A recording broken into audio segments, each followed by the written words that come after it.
అందరికీ praise the lord. ఎప్పుడైనా మీరు బాధను లోపలి దాచుకొని నిశ్శబ్దంగా ఏడ్చారా?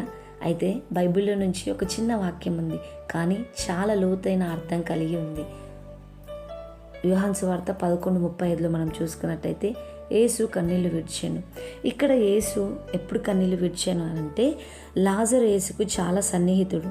అతను మరణించిన తర్వాత అతని సోదరీమణులు మార్త మరియాలు బాధతో ఏడుస్తున్నారు. యేసు లాజర్ను లేపే శక్తి ఉందని తెలుసు. అయినా కూడా వాళ్ళ బాధను చూసి వారి హృదయ వేదనను అనుభవించి యేసు కన్నీళ్లు విడిచెను.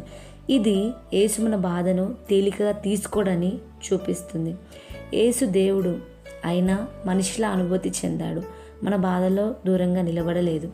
ఏడుస్తున్న వారితో కలిసి ఏడ్చాడు. యేసు కేవలం శక్తివంతుడే కాదు, కానీ కరుణగల రక్షకుడు కూడా. నీ జీవితంలో నువ్వు ఒక నష్టాన్ని ఎదుర్కొన్నప్పుడు ఎవరో టెన్షన్ పడకు అని చెప్పడం కంటే, నీ పక్కన కూర్చొని నీతో కలిసి బాధపడితే ఎంతో ఊరటగా ఉంటుంది కదా. అదేవిధంగా నువ్వు ఏడుస్తే యేసు నిన్ను ఒంటరిగా వదిలేడు. నీ కన్నీళ్ళు ఆయన చూస్తాడు, నీ బాధను ఆయన అనుభవిస్తాడు.